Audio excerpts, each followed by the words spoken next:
The range R of a projectile is same when its maximum heights are h1 h2. Again the same thing, अगर range होता है दो प्रोजेक्टाइलों का same, तो इसका अर्थ होता है कि angles are theta and the other angle is the complementary angle 90 minus theta, then only the range can be same. I hope you know this concept.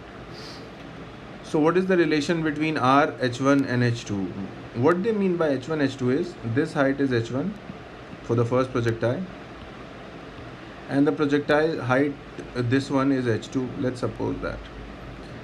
दोनों के एंगल्स मैंने थीटा और 90 माइनस थीटा माने.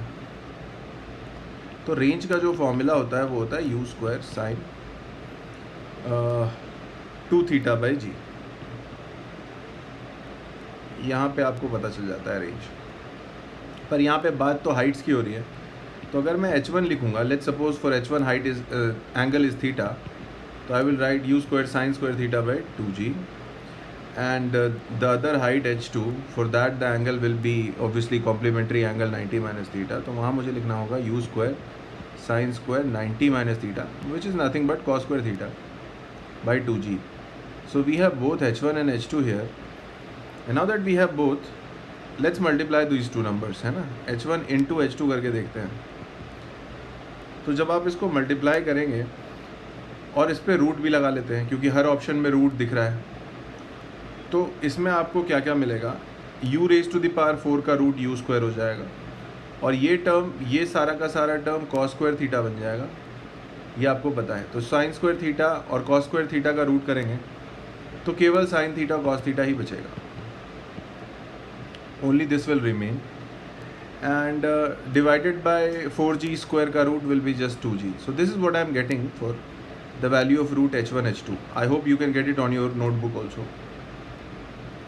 So as you can see here, root h1 h2 can be written as, now this term which is on the right hand side, इसको एक बार थोड़ा गौर से देखिए. अगर मैं इस टर्म को दूसरे तरीके से ऐसे लिख सकता हूँ, इस टर्म को मैं, कि 1/4 इंटू रेंज लिख सकता हूँ मैं, u square sine 2 theta by g, है ना.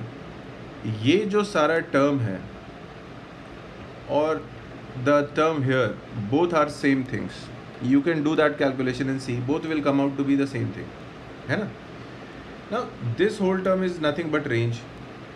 Okay, so what I am getting now is that root h1 h2 is hence r by 4, and so I can just say r is equal to 4 times of root h1 h2, which matches one of our options here, which is the option number 4 here. As you can see, option 4 matches with this answer.